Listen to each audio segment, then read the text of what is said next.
Hello everyone, welcome back to Hindsight Rewrite. Sorry it's been a little while, but we are here and ready to finish up Dracula Reborn.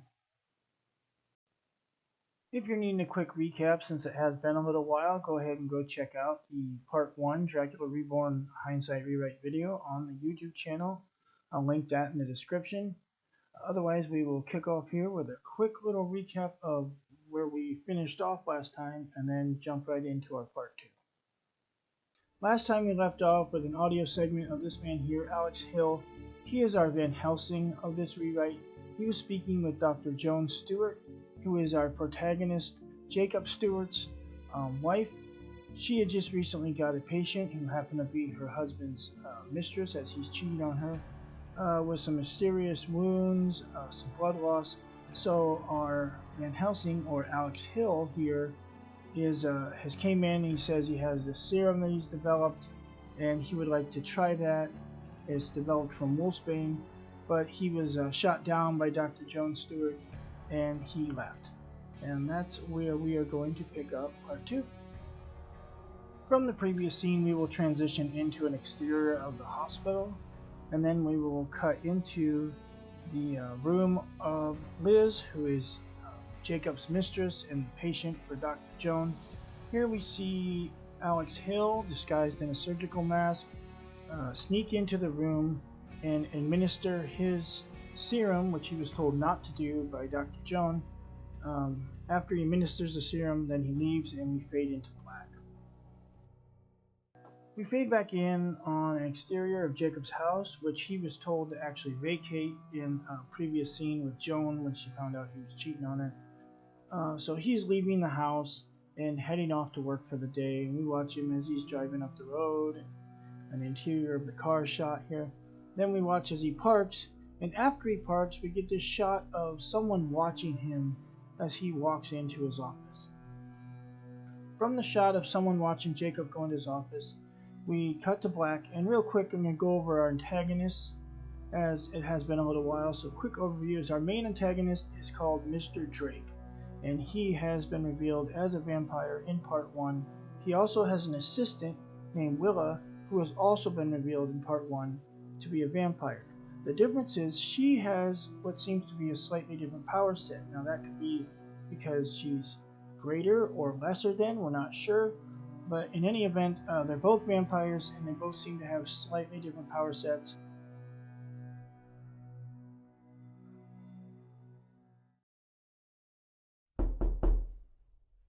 Good afternoon, Doctor. You wanted to speak with me? Yes, I also remember telling you not to give your serum to my patient. You left me no choice, Doctor. Without my intervention, your patient would have died.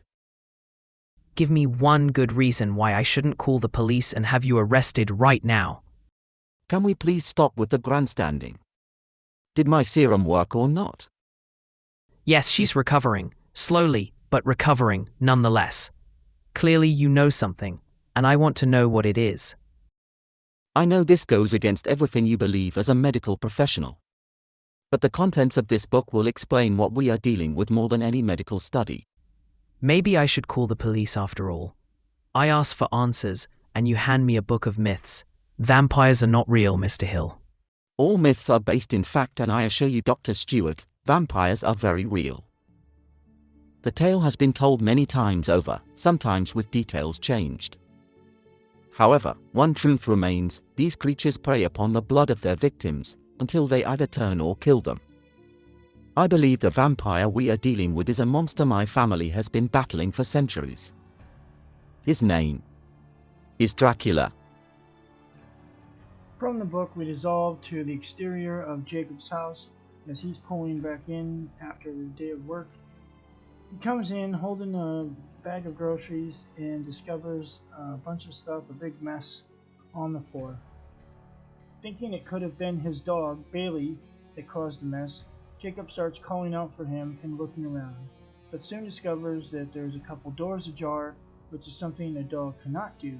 So cautiously, he approaches the door to his kitchen, only to find Bailey on the floor, a bloody mess. A shocked Jacob steps back. Bailey has been torn to shreds. Suddenly he hears a noise from across the kitchen and looks up. It's Willa, her face full of blood, her eyes black. Jacob cries out as she lurches towards him.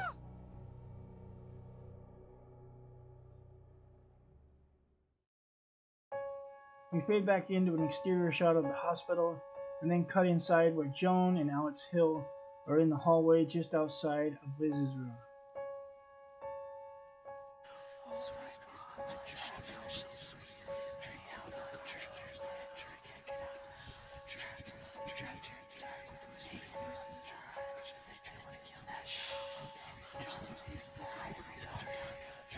Are you ready?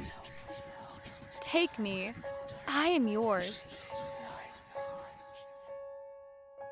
I see it, and I still can't believe it. What? What do we do now? Dracula's greatest ally is the ignorance of humans. This poor woman is not Dracula's prime target, your husband is. Where is he now? Oh God, not Jacob too. The good news is that your husband was not killed outright like the woman at the hospital.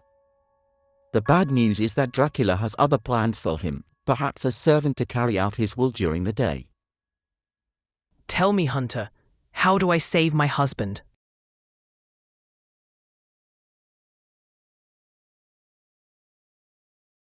Here I'm going to quickly address the Hunter or the Van Helsing role, which there is a Van Helsing in the original. He shows up kind of later in the film. So basically what we're doing with him is kind of an X or a cut like we did with an earlier character. So he's both being cut entirely and then also swapped in with this other character who originally had played Dracula's butler, but here we're having him play the Hunter. So our original Hunter is cut out entirely. He's not in the film at all, that actor. We're not reutilizing him anywhere else, nothing like that. And so that's the swap slash cut with those two.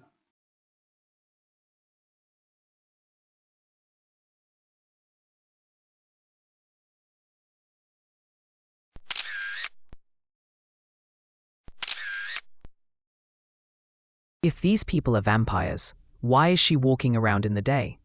My best guess is that she's a familiar. Familiar? What's that? That's a human in servitude to the master vampire. Are we going to go in the mansion? We could go in once she's gone, but I doubt your husband or Dracula are in the mansion. I believe our best bet of finding them both is to follow her. I just want to save Jacob. You're going to need this. Don't hesitate. Make sure the stake pierces the vampire's heart. I'm ready to do anything it takes. Jacob is a cheating piece of shit. But he doesn't deserve this. The hunter and the wife are here. The end game has begun.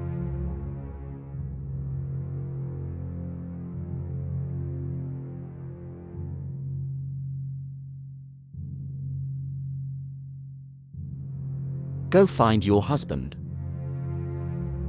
I will take care of Dracula. Joan wanders into the darkness, leaving Dracula to the Hunter. When she comes around a corner, she sees her husband, Jacob, kissing Willa. Not sure whether he's under a spell or not, she calls out his name, but he does not reply. We jump back to the fight between the Hunter and Dracula. Dracula now awake, fully enraged, fully in monster mode. The Hunter manages to wound Dracula, but that's all he can do before Dracula shoves his hand through the Hunter's heart and rips it out, leaving the Hunter, Alex Hill, to die. Having dealt with the Hunter, Dracula moves to the shadows to the other part of the warehouse where his supposed servant, Willa, has been dealing with the couple, Jacob and Joan. He comes up to Willa for assistance, but instead of assistance, she gives him a stake into the heart, causing Dracula to die. He had outlived his usefulness. I don't understand. I have a new servant now. Don't I, Jacob? Yes, mistress. No. Jacob, snap out of it. Unless, of course, my dear Miss Stewart, you would like a different end to this story. What do you mean? New end to the story. One where Jacob pays for all the pain he's caused you and you get the reward for once. I only need a single word from you and it will be done. It goes against everything I believe, but he's squirmed his way out of everything in his life. Even with the best lawyers, I'm sure he'll find a way to screw me again with the divorce. Do it. Make this piece of shit pay for his sins for once.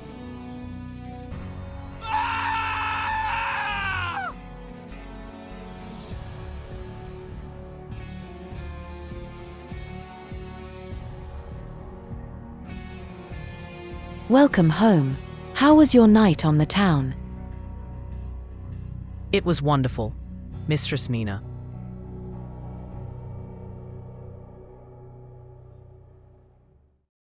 Alright, that's a wrap for this episode of Hindsight Rewrites, Dracula Reborn.